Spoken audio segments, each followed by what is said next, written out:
건축주의 철학과 개성을 닮은 집을 추구하는 목조주택 전문기업 꿈꾸는 목수가 정치카페를 후원합니다. 노유진의 100분 토크. 지난 8월 주식 투자하시는 분들 가운데 속된 말로 멘탈 붕괴 되신 분들 많았을 겁니다. 붕괴를 넘어 가루가 됐어요. 폭격 사건에다가 세계 주식 시장을 강타했던 중국발 금융위기설까지 겹쳤는데요.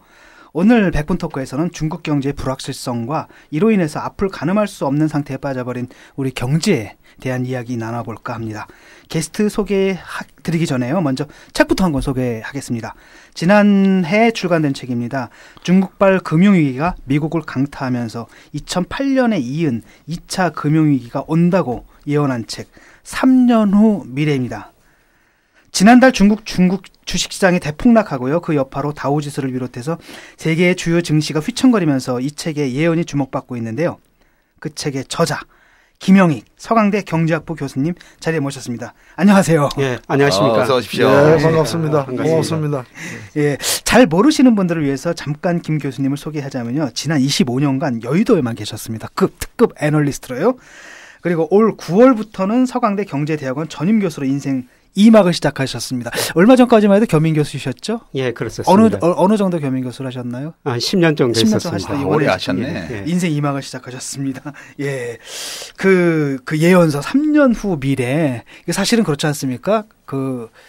원래 이렇게 공부하는 사람들은 예언 같은 거 잘 안 하거든요. 예외적으로 이런 분 빼고. 돗자리 매주 까는 나도 있는데. 그 부담스럽진 않습니까? 3년 후면 미래 이러면은. 예, 제가 주로 증권사 리서치센터 근무했는데요. 예. 여기서는 예상을 할 수밖에 없거든요. 예, 틀리든지 맞든지 뭐 경제 성장률, 환율, 주가 이런 걸 예측을 해야 할 수밖에 없는 상황이기 때문에. 그게 애널리스트의 하는 일이죠. 예, 그렇습니다. 근데 그게 참 그런 말 있잖아요. 우리가 이제 농담삼아 하는 말, 경제학이라는 학문이라는 게 어제 한 예측이 오늘 틀렸다는 걸 내일 확인한 학문이다. 이런 말이 있는데. 예, 맞습니다. 근데 애널리스트들 왜 타율이라는 게 있잖아요. 몇 번 맞췄다, 틀렸다. 예. 그래서 아마도 그 타율 거기에 대한 부담 같은 거 있지 않나요? 굉장히 부담스럽죠. 예, 저는 제가 증권사 리서치센터 할 때 저희 애널리스트들한테 숫자를 맞히지 말라. 숫자를 어떻게 맞추느냐. 그냥 방향만 좀 맞춰달라. 방향이 오르는 방향인지 떨어지는 방향인지 이 방향만 맞춰달라고 부탁을 하거든요. 근데 사실 대부분 방향조차 어렵습니다. 뭐 저 역시 그랬고요. 근데 제가 운 좋게도 그동안 증권사 리서치센터에 근무하면서 주식을 한 70% 정도는 방향은 맞췄었던 것 같습니다. 타율이 상당히 높으신 편이에요. 아니지. 배트에 맞췄다고 다 안타되는 건 맞습니다. 일단 그라운드 안으로 공을 보낸 게 70%쯤 되고. 네, 타율은 안타를 가지고 계산하는 그렇지. 거죠. 근데 작년에 책을 쓰셨죠. 예, 그리고 그랬었습니다. 3년 후를 예측하셨는데 이미 1년이 지났지 않습니까? 예. 그럼 지금 이제 아직 절반은 경과하지 않았지만 그래도 중간 점검은 가능할 것 같은데 어떠세요? 스스로 평가하시기에. 예, 요새 제 책이 다시 인기를 끌고 있는 것 같은데요. 근데 제가 작년 4월 달에 책을 냈는데 큰 방향이 뭐 제가 예상한 대로 좀 가고 있다. 일부 언론에서 평가를 해주면서 오늘 또 이 자리에 나왔던 것 같습니다. 근데 방향은 확실히 맞는 것 같은데 예측하신 대로 수치는 어떠세요? 수치도 조금 일부는 아까 말씀과 달리 수치까지 예측을 하셨더라고요. 예, 수치를 예측할 수밖에 뭐 주가 지수 같은 거는 중국 거를 이제 예측하셨는데 예측하신 만큼 덜 떨어진 건 아니에요? 아직은 덜 떨어졌는데요. 저는 내년 상반기쯤에 뭐 제가 생각한 만큼 지금보다 훨씬 더 떨어지리라 보고 있습니다. 흥미진진하네. 예, 오늘 바로 이제 이런 얘기를 할 거 합니다. 오늘 우리 돈 되는 방송이야. 그러면 돈 되는 방송. 예, 근데 조금 좀 그 예언서를 내시고는 여의도를 떠나신 뭐 이유가 있습니까? 제가 평소에 학생들하고 좀 함께하고 싶었고요. 그러니까 증권사에 오래 근무한 경험을 살려가지고 학생들한테 좀 도움을 주고 희망을 주자 이런 식이었고요. 그다음에 제가 경제책은 더 이상 쓰지 않겠다 이런 말씀을 드렸었는데요. 신 오조도 경제학은 우울한 학문이다 이렇게 이야기했거든요. 근데 제가 생각해도 정말 우울한 학문이고요. 그다음에 최근에 세계 경제, 특히 우리 경제 생각하면 미래 생각하면 정말 우울합니다. 그래서 이 우울함을 떠나가지고 뭐 다른 연애 소설도 한번 써봐야 되겠다. 그리고 유시민 장관님 대표님이신가요? 저 차은 거 쓰시면 엄청 잘 빨리시더라고요. 그래서 저는 여기도 아직 소설은 도전 못하고 있어요. 그 제 책 팔려봤자 유능한 정건사 애널리스트가 뭐 좀 잘해서 성과급 받는 거에 비하면 세 발의 핍니다. 그게 실제적으로 큰 도움이 될 것 같고. 예, 저 그 니체라는 사람이 철학자 니체가 그런 말을 하죠. Freie Wissenschaft, 즐거운 학문이라고 했는데 경제는 즐거운 학문이 아닌 것 같습니다. 경제는 dismal science라고 그래요. 네, 맞습니다. 우울한 학문이라고. 그렇구나. 근데 우리 김 교수님은 59년 돼지띠시죠? 아니에요? 저기 호적은 59년생인데 저 태어났을 때 애들이 많이 죽었나 봅니다. 그래서 제 아버지께서 1년 늦게 실었습니다. 원래는 개띠시구나. 네, 58년 개띠입니다. 그 흔한 58년 개띠라고 그러는데. 그 이제 사실 뭐 이제 몇십 년 이렇게 정권가에서 근무하시면서 이제 계산해 보면 노후 자금 이렇게 해서 대충 됐고 이러면 이제 뜻을 세워야지. 우리 나이가 되면 이제 의미 있는 거, 해보고 싶은 거. 저는 이해가 돼요. 그 맨날 숫자 만지고 경제에 스크하고 스트레스 받고 이러던 일에서 이제 좀 인간의 삶에 아주 그 고갱이로 핵심으로 본질로 이렇게 접근하고 싶은 마음 이런 게 우리 나이쯤 되면 저는 59년 돼지띠입니다만 좀 생기지 않나요? 그런 것도 그렇습니다. 좀 있죠. 예, 저는 뭐 어렸을 때 참 문학을 하고 싶었었거든요. 헤르만 헤세 그분 책을 많이 읽었는데요. 예, 그분 책 보면 이런 유가 많이 있거든요. 세상의 시계에 살지 말고 자기만의 시계에 살아라. 근데 사실 증권회사 따르면 정말 세상의 시계를 따를 수밖에 없었는데. 또 그거 맞추는 일이잖아요. 예. 그래서 축하드립니다. 고맙습니다.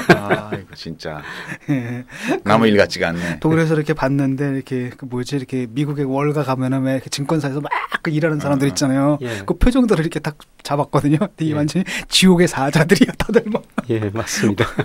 아드레날린이 옆까지 올라와가지고 막 이러는데 그렇게 사시다가 지금 또 학교로 돌아오시고 소설까지 쓰시겠다고. 연애 소설 것도. 예, 그렇습니다. 빅그린 2, 3 샴푸 이걸 쓰면 머리카락에 힘이 생깁니다. 말도 안 되는. 제가 지난 시간에 머리카락이 힘이 생긴다고 그래가지고 말도 안 되는 소리라고 그래서 광고 떨어질 줄 알았거든요. 근데 진짜로 힘이 생긴다는 걸 증명하기 위해서 광고를 연장하였다. 좋아! 그럼에도 많은 분들이 구매해 주셨습니다. 그리고 구매 후기를 통해 인정해 주셨습니다. 딴지마켓 재구매율 53%에 빛나는 빅그린 투쓰리 샴푸 23일 후 변화가 없으면 100% 환불해드리겠습니다. 지금 바로 딴지마켓에서 확인하세요. 토크는 이제 바로 들어가가지고요. 사실 걱정해요. 저도 이렇게 경제를 잘 모르지만은 이거 이래도 되는가 이런 생각이 좀 드는 게 그 중국이라는 게 이제 사실 세계 경제를 그동안 좀 떠받쳐주는 역할도 많이 하지 않았습니까? 그냥 거의 뭐 모든 걸 다 빨아들이면서. 근데 그 잘 달리던 팬더가 걷기 시작했다. 세계의 공장이 가동을 멈췄다. 지금 이제 30년간 고성장을 거듭해온 중국의 경기 둔화를 두고 하는 말인데요. 지금 중국 경제 불확실성이 글로벌 경제를 난타하고 있습니다. 그래서 세계 경제 9월 위기설까지 나오고 있는데 그 팬더가 이렇게 주저앉아 버리는 건가요? 뭐 앞으로 2, 3년 주저앉았다가 또 다시 일어날 것 같습니다. 그런데 우선 이거 중국 경제가 중요하다는 말씀을 드리기 위해서 세계 경제에서 미국 비중, 중국 비중을 제가 한번 말씀드려보겠습니다. 지난해 기준으로 미국 GDP가 17조 4천억 달러, 세계 GDP의 한 23% 차지하고 있습니다. 중국은 10조 4천억 달러, 세계 GDP의 14%. 우리나라가 작년 GDP가 1조 4천억 달러 됐는데요. 세계에서 차지하는 비중이 1.8%입니다. 그거밖에 안 됩니까? 그거밖에가 아니지. 어마어마한 거 1.8%면. 1.8%. 대한민국이 이리 후진 나라였는데 1.8% 차지했으면 세계 14위 정도. 엄청난 거예요. 그거는. 그런데 이제 문제는 미국 비중은 계속 줄어들고 있거든요. 그래서 미국 비중이 예를 들어 가지고 2001년에 33% 정도 됐어요. 그런데 그게 23%로 줄어들었고 중국 비중은 4%에서 지금 14%까지 올라갔습니다. 그러니까 중국은 굉장히 빠른 속도로 올라가기 때문에 세계 경제에서 중국 경제 역할이 그렇게 중요하다. 이런 말씀을 드릴 수가 있겠고요. 그다음에 최근 그 중국 경제 상황을 말씀드려 보면은 2008년 미국에서 글로벌 금융위기가 일어났지 않습니까? 그래가지고 전 세계 경제가 마이너스 성장을 했어요. 예를 들어서 선진국 경제가 마이너스 3.5%, 전 세계도 마이너스 0.4% 성장했는데요. 중국 경제는 오히려 2009년에 9.2%, 2010년에도 10% 성장했거든요. 그러면 세계 경제가 이렇게 어려운데 왜 중국 경제가 그렇게 고성장을 했느냐. 예, 그거는 중국 정부가 주로 공기업들한테 투자를 엄청 늘리라고 그랬어요. 유 장관님 잘 아시겠으면 GDP 수요 측면에서 보면 C 플러스 I 플러스 G 플러스 X 마이너스 M 그러지 않습니까? 그 I가 투자인데요. 그 고정 투자가 중국 GDP에서 차지하는 비중이 48%까지 올라갔습니다. 그러니까 거의 절반 이상은 다 그냥 투자로 때렸다. 세계 평균이 한 22% 정도 되거든요. 중국 기업들이 그렇게 많이 투자해가지고 성장을 해놨는데 생산 능력은 늘려는데 이제 물건이 안 팔린다는 겁니다. 그러니까 중국 지금 기업들이 부실해지고 기업들이 부실해지면 거기다 돈을 빌려준 은행까지 부실해지죠. 부실 쌓이면 결국 구조조정 한번 해야 되거든요. 외과수술 한번 받아야 되죠.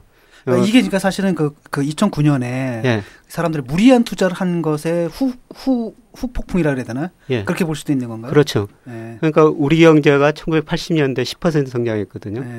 그때 주가도 뭐 7배 반이나 오르고 참 좋았었죠. 그런데 그렇게 경제가 성장하니까 우리 기업들이 미래를 낙관적으로 보고 굉장히 많이 투자를 늘렸어요.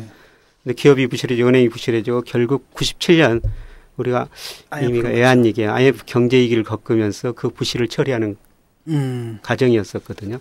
근데 중국도 저는 이런 부실을 처리하는 과정이 남아있다 이렇게 보고 있습니다. 근데 그 중국의 그 부실이라는 것이 그러니까 말씀하신 그 과잉 투자나 이런 것들이 그 중국 경제를 살리는 방편이기도 했지만 실은 보면은 2008년 그 미국 금융위기 이래로 중국의 그러한 이제 이 막대한 그 조금 전에 그 설비 투자나 이런 것들이 다른 나라를 또 살려준 측면도 있잖아요. 예, 그렇죠. 살려줬죠. 사실은. 그러니까 자기만 살기 위해서 그렇게 된 오늘의 상황이 된 게 아니라 결국에는 물론 자기를 살리는 과정 자체가 미국 경제라거나 이런 걸 회복시키는데도 상당한 그 역할을 했던 거 아니에요.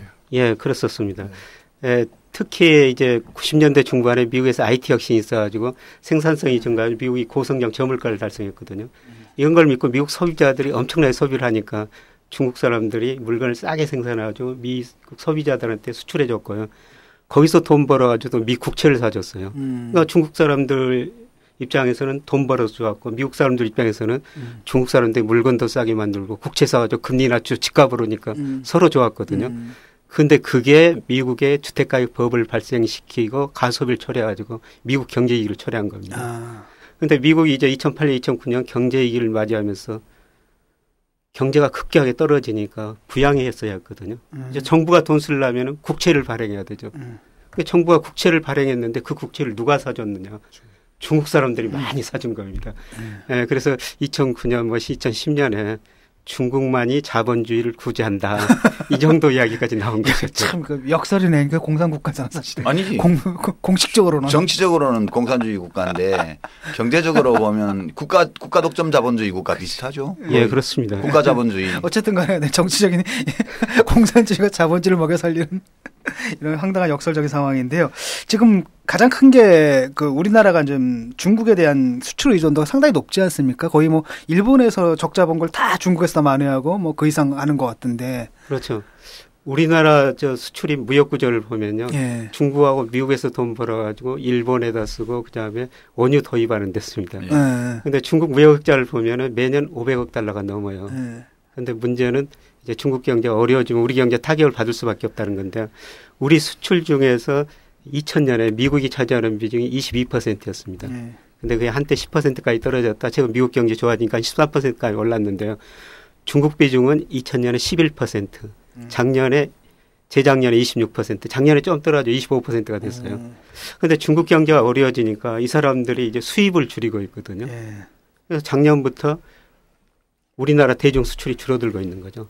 작년에는 뭐 조금 0.4% 감소했습니다만 올해 8월까지 보니까 대중 수출이 4%나 감소하고 있습니다. 근데 중국이 이제 수입을 줄이는 거는 대한민국 물건만 덜 사는 게 아니라 그 수입하던 모두 전체적으로 줄이는데 그래도 우리 거 줄이는 거는 덜 줄였더라고요. 그래서 결과적으로는 우리 순위가 바뀌어 버렸어요.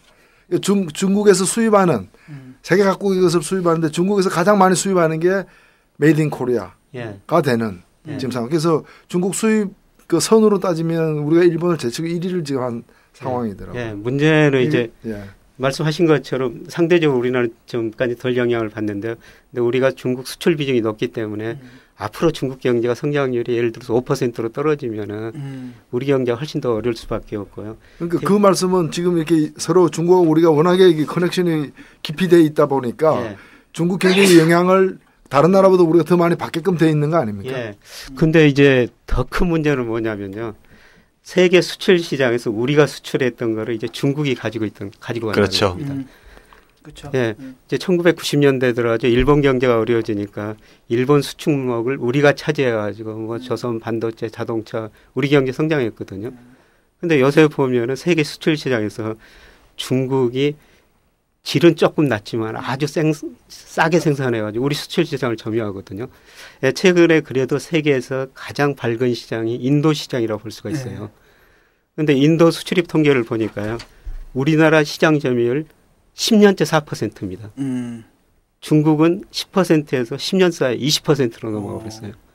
그러니까 인도 사람들이 이제 우리나라 상품 쓰기보다는 질도 조금씩 개선되고 훨씬 싼 중국 사람 상품을 쓴다는 겁니다. 앞으로 전 세계 시장에서 이런 것이 나타나기 때문에 저는 중국 경제가 성장 둔화되고 우리 대중 수출 감소하는 것보다도 전 세계 시장에서 중국이 우리나라에 미칠 영향, 우리나라 수출 감소 효과 그게 더 크지 않을까 이렇게 생각합니다. 하긴 나도 텔레비전 중국 제사 쓰고 있으니까. 지금? 예, 저는 저 주말에 강화도로 그냥 주말 농장 좀 하러 다니는데요. 예, 강화도 거기 읍내 보니까 중국산 버스가 돌아다니고 있습니다. 그래요? 예. 그거 별로라고 그러던데. 질은 별로 안 좋다고 그러지만은. 싼 값에 샀어요. 거의 뭐 절반 값이었던 것 같아요. 일부 호텔에 가면 TV가 중국산이 지금 들어와 있거든요. 그건 그렇고 지금 뭐 위안화 뭐랄까요 평가절하 이건 어떻게 된 겁니까? 예, 최근에 중국이 위안화 평가절하를 했는데요. 사실 이번에 선진국이 먼저 한일 전쟁을 했었어요. 그렇죠. 2008년에 미국 경제가 어려워지자 미국이 먼저 한일 전쟁을 시작했는데요. 이 한 년 동안 본원통화라고 그러죠. 본원통화가 중앙은행이 돈을 얼마 찍어냈는가 화폐 발행하고 지준에 지금 이걸 합친 것을 본원통화로 그러는데 2009년 한 해 동안 본원통화를 98%나 풀었어요. 그러니까 2배로 증가시켰던 거예요. 저는 전 세계 역사상 이렇게 돈을 한 해 동안 많이 푼 나라 처음 봤습니다. 예, 그러다 보니까 이제 2008년에서 2011년까지는 미 달러 가치가 떨어졌었죠. 예를 들어 가지고 이 기간 동안에 엔화가 대표적으로 강세를 보였었는데요. 엔 달러 환율이 2008년에 122엔 정도 했었어요. 근데 2011년에 이게 77엔까지 떨어지거든요. 근데 아시다시피 일본 경제가 디플레이션 압력이 굉장히 심한 나라예요. 거기다가 진해 통화까지 떨어지니까 환율이 떨어지니까 일본 통화 가치가 강세되니까 디플레 압력이 더 심화되죠. 그래서 2012년 말 2013년부터는 일본이 본격적으로 돈을 풀기 시작했어요. 그게 이제 아베노믹스. 그렇죠. 그 아베노믹스가 뭐 잘 아시겠지만 이런 거거든요. 일본 그동안 보니까 이게 물가가 계속 떨어졌지 않습니까? 물가가 계속 떨어지면 소비자들이 필수재가 아닌 한 소비를 밀어버립니다. 그렇죠. 소비자를 소비 안 하니까 기업 매출 이익 줄어들고 그러면 기업이 고용을 줄이고 가계소득 떨어지고 소비 줄이고 이런 현상이 반복됐거든요. 그래서 아베노믹스 핵심이 뭐냐면은 소비자 물가를 2% 될 때까지 무한정 돈을 풀어보겠다. 그래서 2013년부터 일본이 엄청난 돈을 풀고 있거든요. 예, 그래서 엔화가 약세되고 있죠. 그래서 엔달러 환율이 77엔에서 최근에 125엔까지 올랐지 않습니까? 근데 여기다가 올해 이제 또 참지 못한 게 유럽 중앙은행이요. 유로 중앙은행 20이라고 그러죠. 거기서 올 3월부터 내년 9월까지 무려 1조 1,600억 유로 엄청난 돈을 풀겠다는 겁니다. 그러니까 중국이 가만히 보니까 지금 자기네들도 이제 수요가 부족해가지고 디플레 압력이 심한데 미국, 일본, 유럽의 선진국들이 다 한일 전쟁을 하고 있거든요. 나도 참을 수 없다. 그래가지고 이번에 한번 뭐 맛을 보여준 거죠. 맛을 보여준 거죠. 우리가 못해서 안 하는 게 아니다. 우리 얼마든지 할 수 있다. 그럼 이제 그 여파가 우리한테는 어떻게? 그 평가절하를 하면 어떻게 되나요? 우리한테는? 쓰지는 측면이 있는. 그런데 그동안 사실 우리 기업들이 엔화 약세 때문에 굉장히 큰 충격을 받았거든요. 그렇죠. 우리나라 대부분 제품이 일본하고 해외 시장에서 경쟁 관계가 있습니다. 그런데 최근에 보니까요, 무역협회에서 뭐 수출 경합도라는 지수를 발표하는데 이게 떨어져야 되는데 2008년 글로벌 금융위기 이후 오히려 올라가고 있어요. 우리나라 상품이 해외 시장에서 일본하고 경쟁 관계가 심하다는 거죠. 그런데 이런 상황에서 엔화가 약세되니까 우리 수출 기업들 굉장히 큰 타격을 받을 수밖에 없죠. 예, 제가 한 2달 전에 창원 상공에 있어 강의 한 번 하러 갔었는데요. 기업인들이 다 힘들답니다.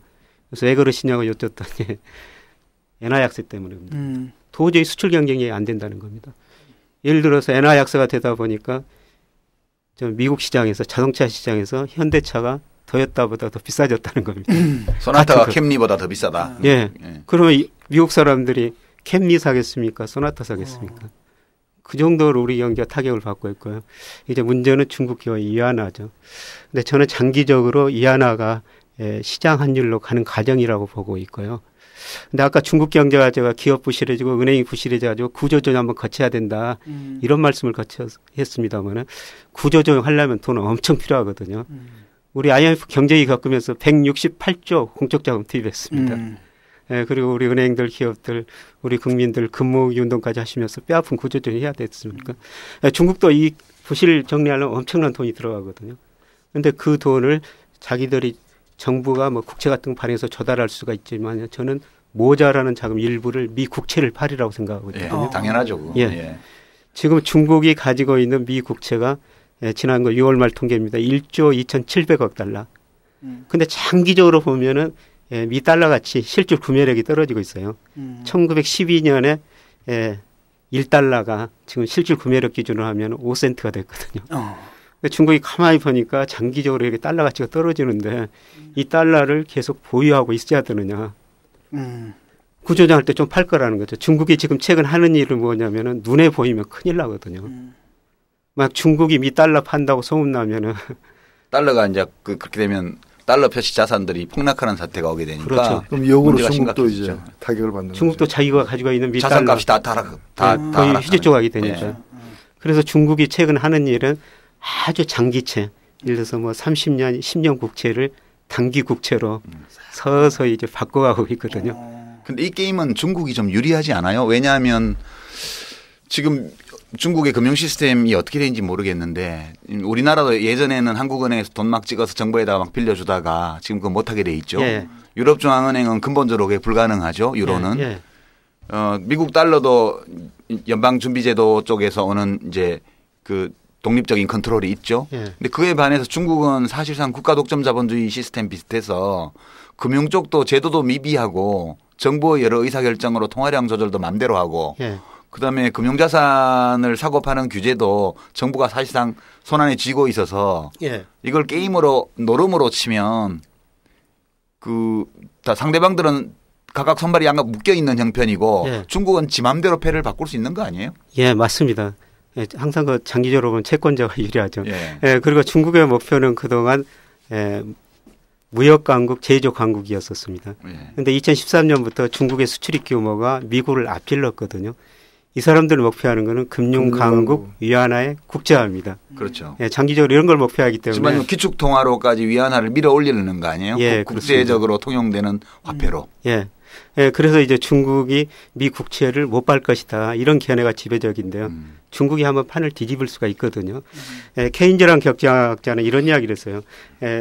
내가 1000파운드를 은행에서 빌리면은 은행이 나를 좌우하지만 내가 100만 파운드를 빌리면 내가 은행을 좌우한다. 빚쟁이가 힘이 세다. 이런 이야기를 했는데요. 근데 그 짐 노저스란 유명한 투자가 있지 않습니까?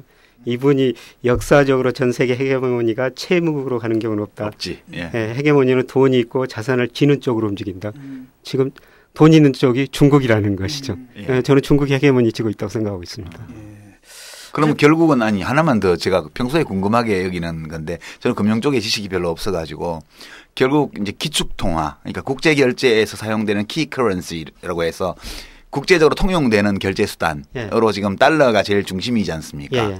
그리고 이 달러가 기축통화로 자리를 잡음으로써 미국 경제 전체가 누리는 특혜가 어마어마하지 않습니까? 그렇죠. 아니 돈 찍어서 종이에 잉크 묻혀서 내보내면 막 상품 갖다 주고 막 이자 갖다 바치고 막 전 세계가 그렇게 하니까 그게 엄청 큰 기득권인데 결국 중국 사람들이 위안화를 이제 일반적으로 통용되는 국제적인 기축통화로 자리를 잡게 함으로써 미국이 지난 한 150년간 누려왔던 기축통화 발행국으로서의 지위 또는 기득권 일부를 자기들이 차지하겠다는 그런 의도도 좀 명확하게 있는 거 아닌가요? 지금? 예, 있죠. 그러니까 어느 정도 가능성이 있다고 보세요? 예, 지금 중국이 보면은 그 미국이라는 사람들이 달러가 기축통화이기 때문에 그 달러 발행해가지고 버터 사고 권총도 샀다. 먹을 것도 다 달러 발행해서 하고 무기도 다 그렇게 해가지고 발행했다. 굉장히 기분 나쁘다는 그렇죠. 거죠. 예, 그래서 또 자기들도 이런 일을 한번 해보겠다. 그런데 이게 기축통화가 하면은 굉장히 시간이 뭐 3, 40년은 사실 걸리죠. 그러니까 그동안 영국 파운드가 기축통화였는데 저 2차 세계대전을 거치면서 이제 달러 패권으로 그쪽으로 가거든요. 아마 중국이 기축통화로 가려면 굉장히 시간이 많이 걸리고요. 유로 같은 경우는 어떻습니까? 지금은 그 수준이? 유로는 조금 대다 말아버렸고요. 아직 일부밖에 못 먹었지. 예. 자기들끼리 결제하는 데서만 먹은 거지. 예, 자기 내에서만 하고 있고요. 근데 중국이 결국 기축통화가 되려면은 중국 돈이 해외로 굉장히 많이 나가야 되거든요. 그렇죠. 예, 미국처럼 경상수지 적자가 돼야 돼요. 그렇죠. 그런데 중국이 아직은 대규모 무역수지 흑자국이거든요. 그래서 중국이 지금 하는 일은 자본수지, 자본 개정을 통해 가지고 지금 중국 돈 가지고 여러 군데 가지고 원자재 사고 예, 뭐 이런 기업에다 투자하고 그러는데요. 중국이 본격적으로 자기가 기축통화 되려면은 예, 경상수지 적자국이 돼야 돼요. 중국 돈을 많이 세계에 뿌려가지고 세계 상품을 사줘야 되거든요. 근데 이러기까지는 시간은 상당히 많이 걸릴 텐데 중국은 그거를 목표로 하고 있다는 겁니다. 그러니까 그 중국의 경제 관료, 금융 관료들이 그런 목표를 인지하고 있는 거죠, 지금. 예, 그렇습니다. 예. 근데 저는 중국 관료들 보면서요, 참 똑똑하다. 저기 장관님 하셨습니다만 장관님은 아주 그런 일은 없었을 거라고 생각되는데요. 우리나라가 높은 사람들 보면은 그쪽에 어렸을 때부터 전문 지식이 덜 쌓인 분도 계시거든요. 예, 그렇죠. 그래서 무슨 이렇게 질문하면은 그 부하 직원들이 옆에 기싸움말로 예, 쪽지 넘겨주고. 예, 쪽지 넘겨줘 그러는데 중국 분들은 그런 게 없더라고요. 제가 중국 분들 만나면요, 예를 들어서 대표적으로 왕의 이교부장 있지 않습니까? 무슨 질문을 하더라도 구체적인 질문을 하더라도 자기가 대답합니다. 아, 그 공산당 청년 조직에서부터 수십 년간 단련되어서 올라온 사람들이라 가지고요. 우리처럼 뭐 딴 거 하다가 갑자기 발탁이 되거나 또는 뭐 어리버리 출마해 가지고 갑자기 높은 자리 가버리거나 이런 게 없잖아요. 저기 공산당 독재라서. 그런 차이가 있다. 우리는 빼고 얘기하세요. 자, 근데 일단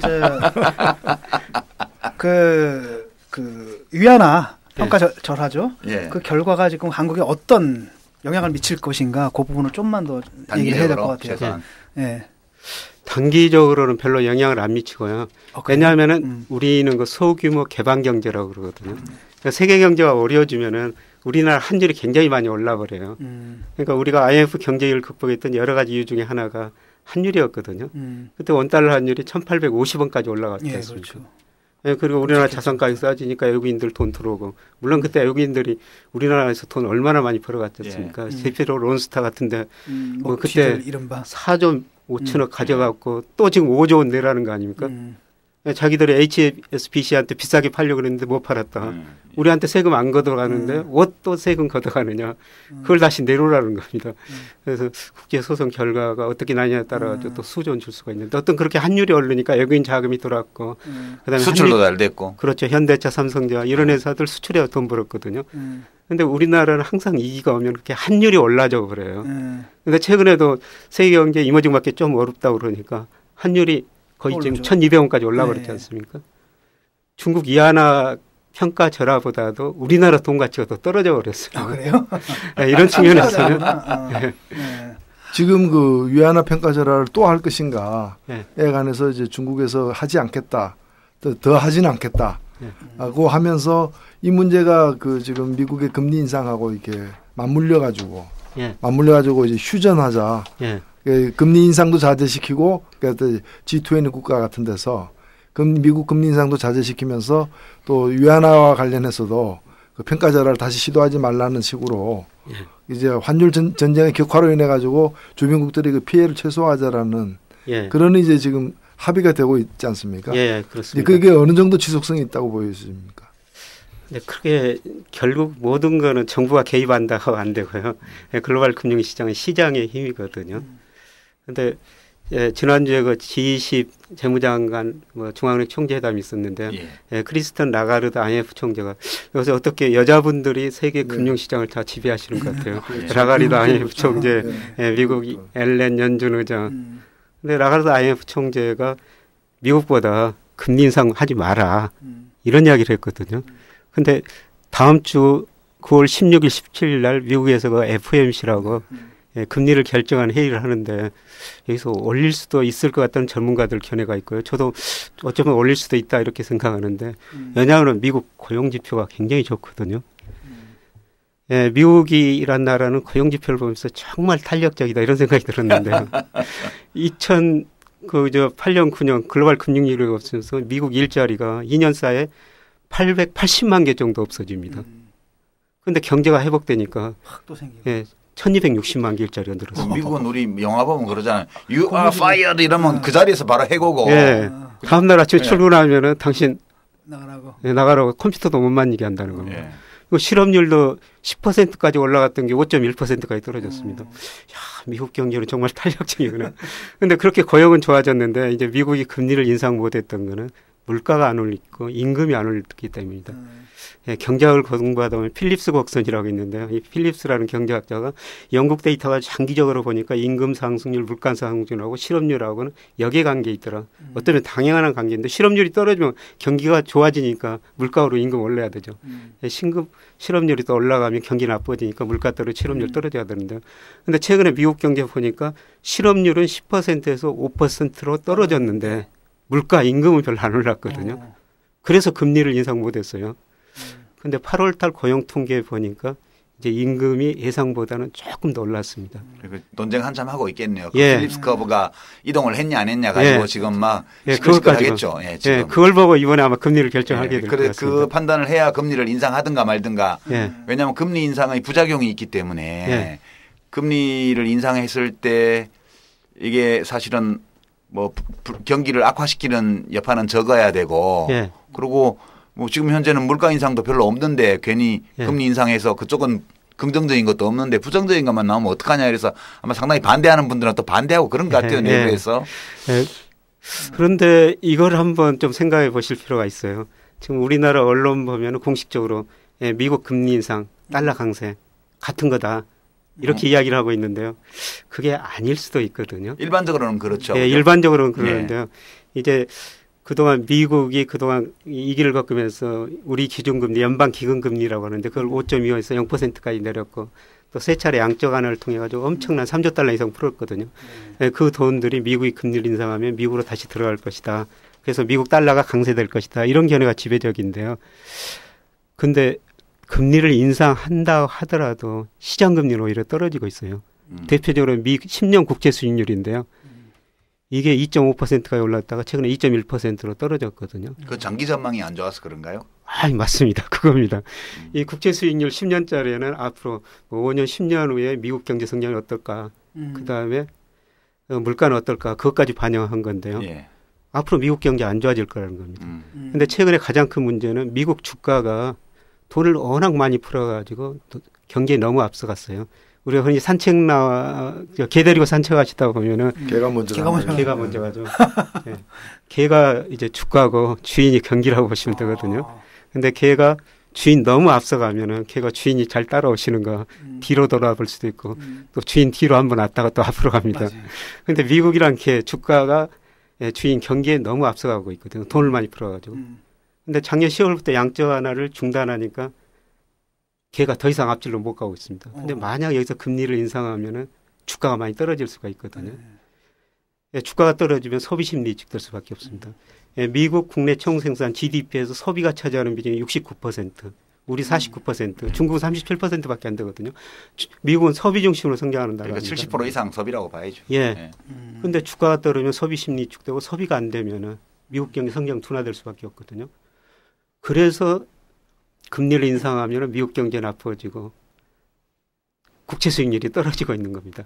그 미국 경제 나쁘면 달러가 계속 강세로 갈 수 없거든요. 그런데 보통 이 경제 현상을 분석을 할 때는 전문가들일수록 다른 모든 요소들과 분리해서 오로지 금융시장 자체 동향이라든가 경제 현상 그 자체만 놓고 살피는 경향이 있죠. 예, 그렇습니다. 근데 우리가 현실에서 이렇게 볼 때는 영화를 봐도 그렇고 뭐 책을 봐도 그렇고 실제로 이게 단순히 그냥 시장에서 벌어지는 현상인 면도 있지만 이 게임의 주체들이 있어서 국민국가 단위로 예. 이 돈 가지고 사실은 전쟁 치는 거다 이런 시각도 있는 거거든요. 예, 그렇죠. 예, 근데 사실 우리 김 선생님 보시기에는 지금 국제금융시장이 굉장히 시장 메커니즘에 의해서 돌아가는 것처럼 보이지만 크게 판을 쥐고 흔드는 거는 사실은 대국들의 그 정치적 의사결정이다라는 주장이 또 한편 있는데 이거에 대해서는 어떻게 생각을 하세요? 뭐 그럴 수도 있죠. 네, 소로스가 얼마 전에 그 언론에서 미국하고 중국하고 전쟁이 아주 3차 세계대전쟁이 일어난다. 맞아. 뭐 저는 총으로 싸우지는 않을 것 같고요. 돈 가지고. 네, 싸우면 돈 가지고 싸울 것 같습니다. 근데 그 주권이 누구가 있냐면은 채권자인 중국에 있다.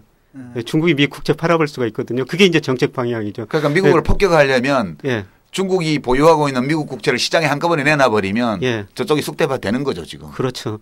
그게 이제 화폐 전쟁이고 그게 이제 정부가 시장의 힘을 무시하고 할 수 있는. 그러니까 미국 정부는 그럴 힘이 없잖아요. 중국에 대해서. 예, 그렇죠. 그러니까 이 게임은 제가 아무리 생각해도 야, 중국 사람들이 저게 보통 아닌 것 같아. 그런 느낌이 굉장히 많이 들어요. 예, 그게 이제 글로벌 금융시장의 가장 큰 이슈고요. 그다음에 세계 이제 중앙은행 보면은 유럽 중앙은행 같은 거는 자기네 애완 보유액의 한 65% 정도를 금으로 보유하고 있어요. 근데 중국 지금 공식적인 통계로는 1%밖에 없죠. 네, 중국 애완 보유액이 3조 7천억 달러. 우리는 한 3,700억 달러 되는데요. 자, 이제 들으시는 분들 금값 올라갑니다. 이제 금값 올라가는 소리가 들려요. 네, 중국이 지금 계속 금을 사고 있고요. 그다음에 그 중국 사람들이 참 노란 걸 좋아하거든요. 금 좋아합니다. 네, 금 좋아합니다. 네, 베트남 사람들도 금 좋아하고요. 아니 그런데 금 수입이 민간의 금 소비로 인해서 증가하는 것도 있지만 그게 이제 중국 사람들이 금 좋아하는 건데 문제는 중국이 국제결제수단의 한 형태로 금 보유량을 늘리겠다. 이렇게 작심할 경우에는 이거로 인한 금값 변화라는 거는 굉장히 급격한 거 아니에요? 예, 그렇죠. 저는 서서히 지금 중국이 미 달러 2013년 이후로는 더 이상 중국이 미 국채 안 사거든요. 근데 계속 수출해가지고 돈 버는데 애완보유가 안 늘어나고 아마 저는 중국이 서서히 지금 금을 사고 있다고 지금 남몰래 데이터에 안 잡히지만 그러지 않아도 제가 이제 담배를 끊어가지고 담배 끊은 돈을 뭘 할까 근데 홈쇼핑 걸 보니까 금바 골드바 있잖아요. 얇은 것도 있더라고요. 뭐 0.6g 뭐 이런 거 있잖아요. 근데 올 상반기에는요 중국 사람들이 그 말 안 샀었어요. 올해 들어 아주 6월까지 중국 주가가 엄청 올랐지 않습니까? 주가가 오르니까 사람들이 금에 관심이 많은 것 같고 주식 산 겁니다. 그런데 6월 이제 12일 중국 주가가 정점 찍고 최근에 폭락했지 않습니까? 거의 40%가량 떨어졌으니까 이 주가가 떨어지니까 이제 금에 지금 관심을 갖기 시작했다는 겁니다. 이미 좀 늦은 거지. 늦었지. 상투 잡았지. 그래서 지금 그 환율 평가 절하 전쟁. 근데 제가 정말 이제 무식한 질문을 좀 드리자면은 아니 보면은 왜 평가 절하 이런 걸 하잖아요. 그런데 우리나라에서는 왜 이런 것도 안 하는데 왜 환율이 올라갔다 내려갔다 그래요? 우리는 왜 평가 절하하고 절상했다는 말을 안 해요? 막 우리도 한 거 아니에요? 우리도 해요. 사실 아니 지금 저환율 정책을 계속 써온 거죠. 고환율 정책을 계속 써온 거잖아요. 이제까지. 예, 이제 그게 큰 문제인데 이명박 전 정권에서 일부 최고 정책 책임자들이 한국 경제는 내수가 적기 때문에 수출 중심으로 성장해야 된다. 수출 기업이 잘 되면은 환율이 높아야 된다. 환율이 높아져 수출이 잘 되면은 수출 기업들이 돈을 벌고 그게 쓰면은 내수 기업까지 좋아질 것이다. 트리클 다운. 그래. 낙수 효과라고 낙수 효과인데 대기업 그야말로 친대기업 정책이었죠.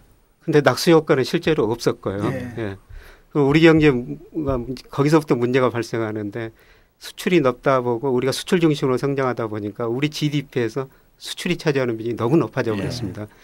예를 들어 가지고 2003년 무렵에 우리나라 수출이 GDP 국내 총생산에 차지하는 비중이 30%였거든요.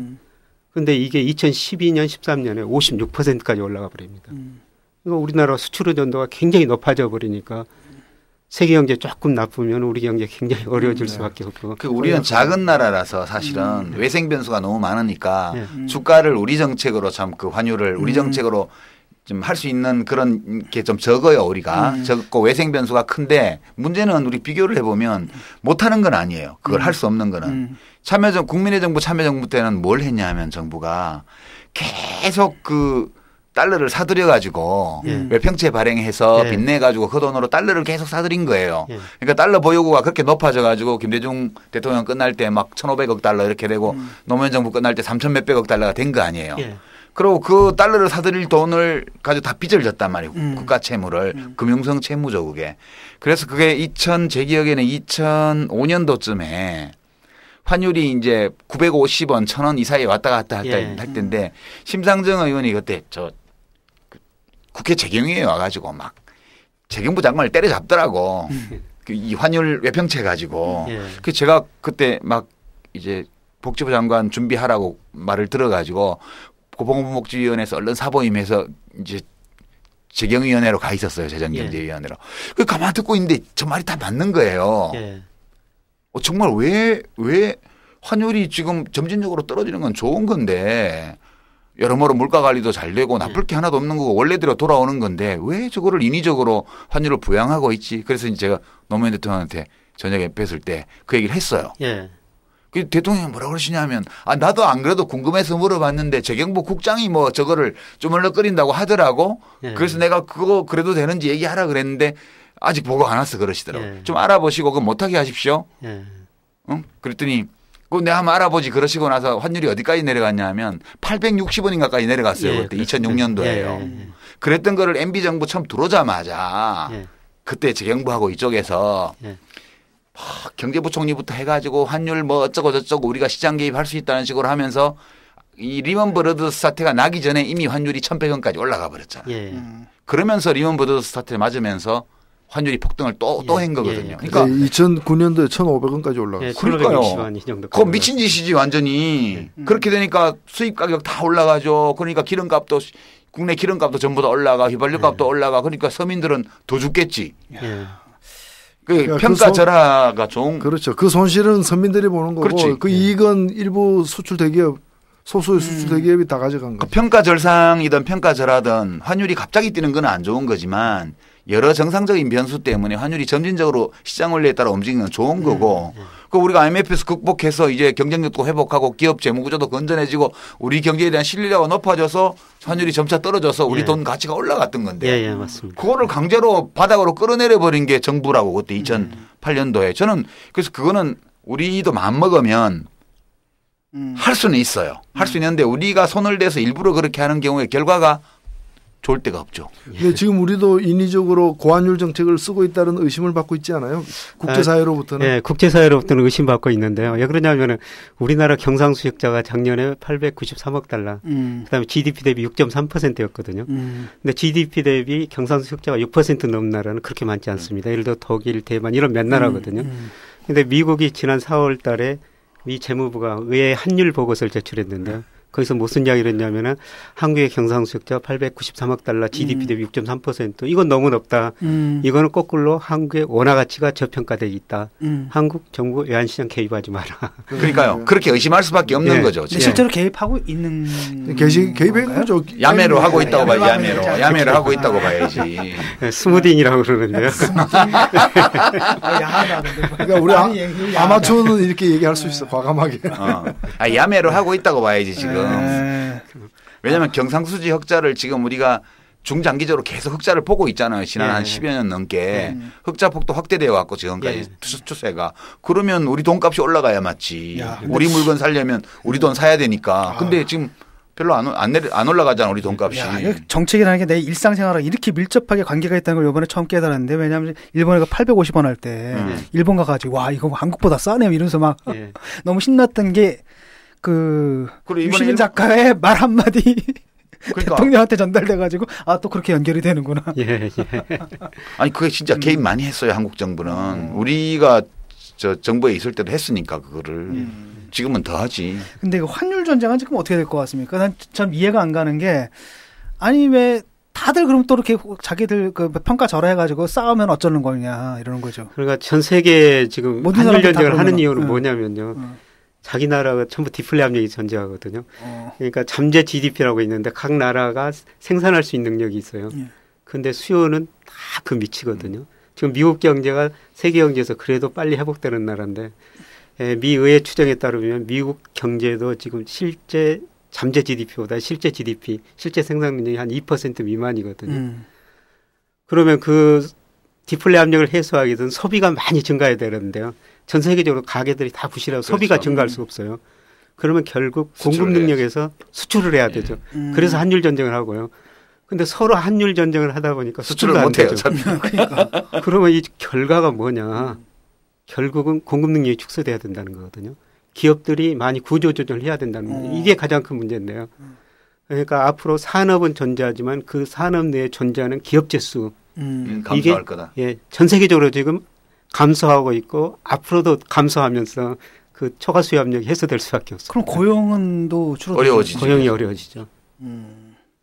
왜냐하면 산업 자체는 성장하고 있는데 기업의 숫자가 적어지고 종사자의 숫자가 적어진다는 거꾸로 말하면 1인당 생산성이 높아졌다는 얘기예요. 그렇죠. 더 적은 문제는 뭐냐면 수요가 없어지잖아요. 그럼. 예. 네, 그래서 이제 세계 경제가 어려운 거고요. 고용 문제 말씀드렸습니다만 앞으로 그 제조업에서는 참 고용 창출이 쉽지 않습니다. 미국도 지금 고용이 늘었는데 서비스업에서 대부분 고용 창출하고 있거든요. 그런데 미국이 이거 금융위기를 겪으면서 뭐 잃어버린 일자리 보니까 다 서비스업에 찾고요. 제조업에서는 잃어버린 일자리 40%밖에 못 찾았어요. 이런 우습게 이야기도 있거든요. 앞으로 그 제조업 공장에서는 사람 한 사람하고 개 한 마리만 있으면 될 것이다. 왜 사람이 필요하느냐. 개 밥 주기 위해서 사람이 필요하다는 겁니다. 개는 자기 밥 주는 주인이 혹시나 더 졸다가 기계에 다치지 않을까. 그게 개가 할 일이라고 그러는데요. 그만큼 로봇이 알아주고 뭐 기계가 해주고 앞으로 로봇이 해준다는 거죠. 우리 지금 인공지능 지난번에 했잖아. 그렇지. 근데 이제 사실 그 서비스업은 사실 기계가 끼어들긴 아직은 그렇죠. 서비스업. 그러니까 미국서도 서비스업에서 일자리를 다 창출하고 있는데요. 네, 사실 좀 다르게 보더라도 수출보다는 내수 예. 그리고 대기업보다는 중소기업이 상대적으로 고용 창출 가능성이 높기 때문에 예. 그쪽을 밀어줘야 되는 거죠. 그렇죠. 그쪽에서 고용 창출을 해줘야 되죠. 결국 지금 전 세계적으로 보더라도 고용 상황이 좋고 성장률도 괜찮고 사회도 안정돼 있는 나라가 독일이잖아요. 그 소문 나누니까 지금 시리아 난민들이 전부 독일로 가겠다는 거 아니에요. 예. 독일로 가는 열차만 기다리는 거 아니에요 지금. 열차 안 띄워주니까 걸어간다고 지금 가는 거 아니에요. 예. 이게 이제 이 세계 여론을 말해주는 건데 독일이 보면 결국 강소기업 네트워크를 기반으로 해서 만들어진 우리 같은 재벌 시스템이 아니고 대기업도 있지만 결국은 그 수직적 연관 산업들을 보면 이게 중간 규모의 중소기업들이 아주 네트워크를 탄탄하게 짜고 이렇게 엮여져 있는 사회잖아요. 그 인간들은 인간이 아니야 보면 하여튼 머리 돌아가는 거. 메르켈. 아니 근데 우리도 그걸 좀 배울 생각을 해야지. 그 욕을 하고 있으면 안 되지. 독일 애들 그 시스템을 딱 보면 이건 얘들은 좀 인간이 아니라 무슨 컴퓨터를 반쯤 장착한 사람들 같다는 느낌이. 컴퓨터와 가장 가까운 인종이 독일 사람들인가. 우리랑 지금 약간 좀 다른 것 같아요. 네. 근데 그 추가 금리 인하 있지 않습니까? 그러니까 미국의 금리 인하 얘기가 나오는데 중국의 금리 인하 뭐 이 얘기는 어떻게 된 겁니까? 그럼?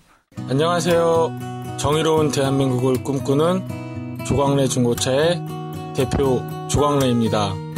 내 차를 어떻게 팔아야 할지 또 좋은 중고차를 어떻게 사야 할지 막막하시죠? 중고차는 믿을 수 있는 딜러를 만나는 것이 가장 중요하답니다. 그래서 여기 조광래 중고차가 정직하고 투명한 거래를 약속합니다. 대표번호 1800-9538 한 번 더 1800-9538 고맙습니다. 중국은 디플레 압력이 존재하기 때문에 금리를 인하해야 돼요. 중국 경제가 지금 그래도 지금 한 7% 안팎 성장하는데요. 물가가 1.6%거든요.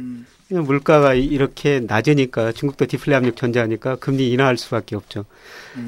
그리고 특히 그 지준율을 인하해야 되는데요. 지급 준비율. 예, 지급 준비율. 지급 준비율이라는 게 뭐냐면은 제가 뭐 은행에다가 돈을 맡겼다면은 장기 저축성 예금으로 맡기면은 은행이 그걸 한국은행한테 하나도 안 맡기고요. 요구불 예금 언제든지 제가 찾을 수 있는 그거로 하면은 은행이 한국은행한테 한 7% 맡겨야 되거든요. 그게 지급 준비율인데 중국은 지금도 그게 한 18% 정도 돼요. 그것만 풀면 돈이 어마어마하게 풀리지. 그것만 낮추면. 예, 그걸 내리면서 중국이 돈을 계속 풀 텐데요. 근데 문제는 뭐냐면은 이렇게 돈을 풀고 금리를 더 내려면은 중국 기업들이 지금 구조조정을 해야 되는데 또 구조조정이 지연돼 가지고 더 오래 중국 경제가 더 오래 안 좋을 수가 있거든요. 근데 중국 경제 관료들은 그 경험을 외국 사례들을 다 연구한 거죠.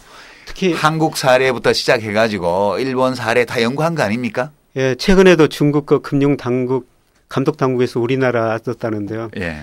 그걸 뭘 배우러 왔냐면 지금 중국 주가 최근에 폭락했지 않습니까? 그런데 한국도 89년 들어가지고 주가가 폭락하니까 그 12.12 조치라고 있었어요.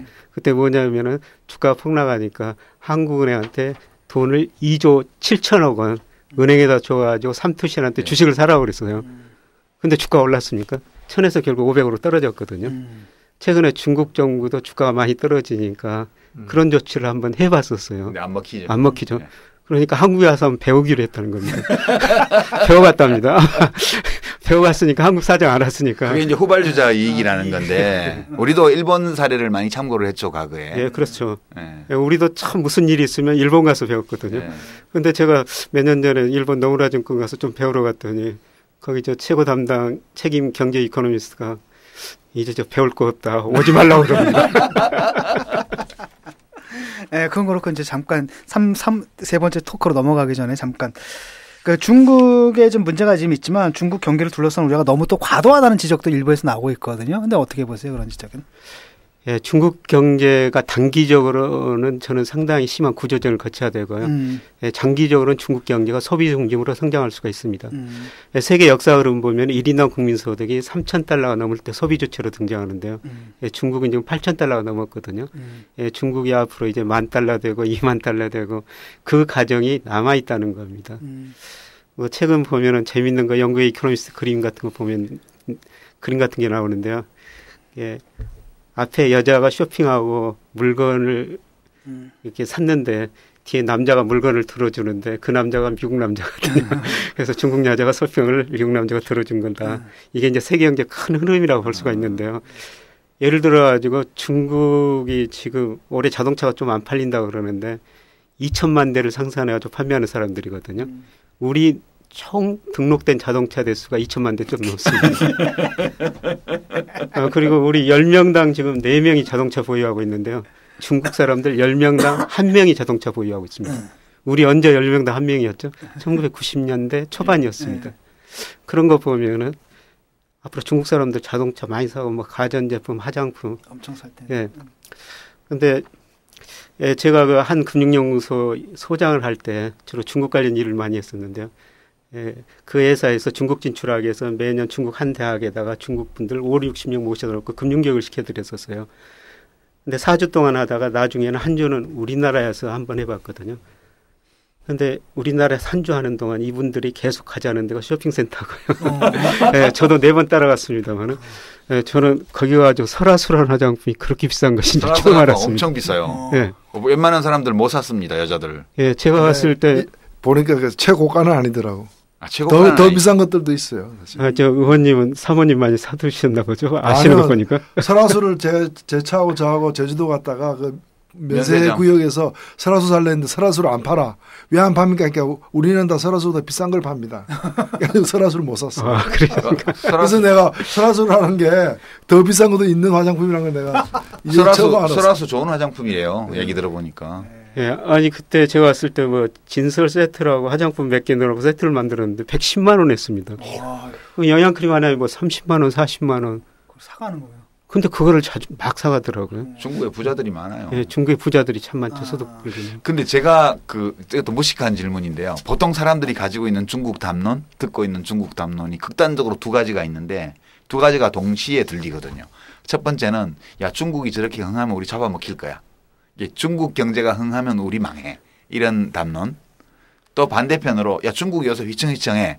중국 경제가 망하면 우리도 망할 거야. 그럼 도대체 어떠라는 얘기예요? 중국이 망해도 망하고 중국이 흥해도 망하면 우리는 뭐예요?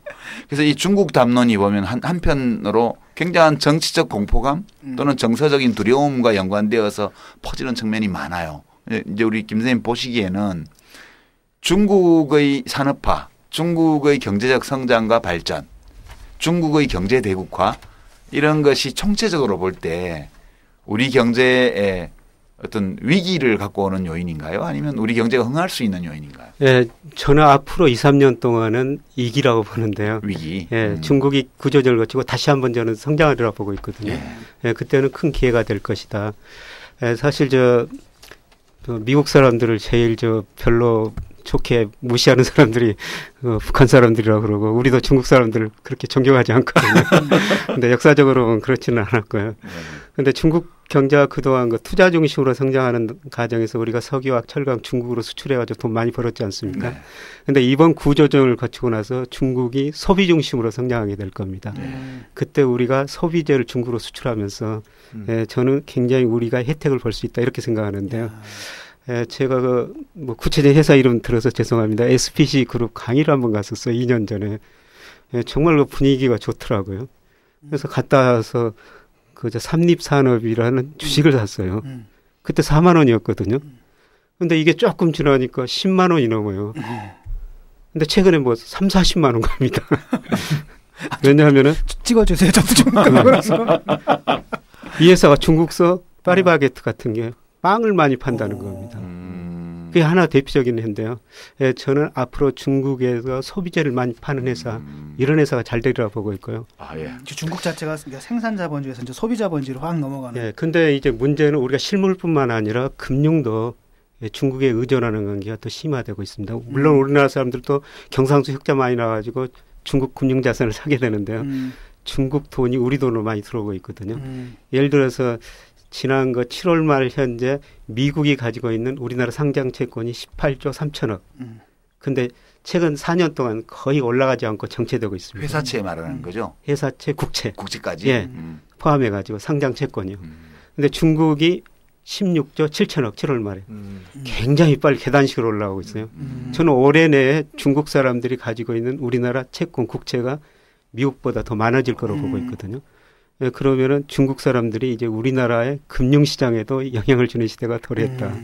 근데 제가 아까 중국 사람들 무시하지 말라고 이런 말씀을 드렸던 것은 중국 사람들 우리나라 국채 계속 사면 우리 정부 중국한테 우리 국민들 채무자가 되거든요. 중국 채권자가 되고.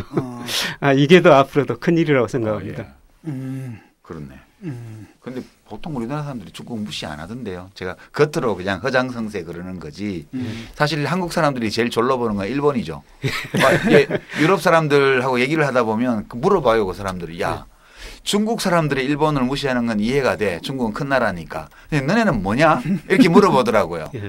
그 말을 듣고 보니 진짜 우리가 일본을 졸라 보긴 졸라 보네. 근데 제가 대학을 82년에 졸업, 그때 대학원 들어갔는데요. 그때 제가 대학원 들어가서 했던 첫 번째 연구가 뭐냐면은 우리나라 소재 산업 육성해 가지고 대일 무역 역조를 개선해 보자. 그걸 30년 전에 연구했거든요. 그게 과제였죠, 그 당시에도. 근데요, 지난해도 대일 무역 수지 적자가 250억 달러입니다. 아직도 중요한 수제는 중간재 때문에 그렇죠. 다 중요한 중간재 소재는 지금 또 일본서 수입하고 있다는 겁니다. 우리 얘기를 좀 해볼까 합니다. 중국과 미국 두 거인 사이에 끼어있는 한국 경제 앞날이 이제 전망이 밝지 않은데요. 그런가 하면 또 사실 중국과 미국 사이에 끼어있는 것만이 아니라 또 중국과 일본 사이에 또 끼어있잖아요. 우리가 또 이렇게 여러 가지 면에서요. 아니, 그게 아니고 다르게 보면 그걸 다 거느리고 있는 거죠, 우리가. 근데 지금 9월 현재 한국 경제를 알리는 지표에 빨간불이 지금 들어와 있습니다.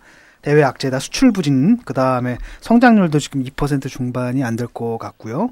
그래서 이걸 보고 이제 우리 경제가 어떤 장기적인 저성장 국면에 진입한 게 아니냐 벌써 이런 진단도 나오고 있거든요. 그래서 답답한데 이거 어떻게 보십니까? 우리 경제 지금 잠재 성장률이 10%에서 한 3% 안팎으로 떨어졌습니다. 흔히들 잠재 성장률은 인플레이션을 유발하지 않고 성장할 수 있는 능력이라고 그러는데요. 근데 그게 계속 떨어졌습니다. 앞으로 노동이 감소할 거고 자본 증가세 둔화되고 생산성은 빨리 증가하는 거 아니거든요. 근데 제가 우리나라 역대 대통령 집권 기간 동안에 연평균 경제 성장률이 어떻게 됐는가 이걸 한번 그려봤더니요. 박정희, 전두환 이 두 분 때 10% 안팎 성장했거든요. 그게 이제 계속 떨어지다가 7% 김영삼 정부 때 그다음에 그 IMF 경제위 맞고 구조조정하면서 5%대, 그다음에 이명박 정부 때 이제 3% 안팎. 아마 지금은 3%도 성장하기 어려울 것 같습니다.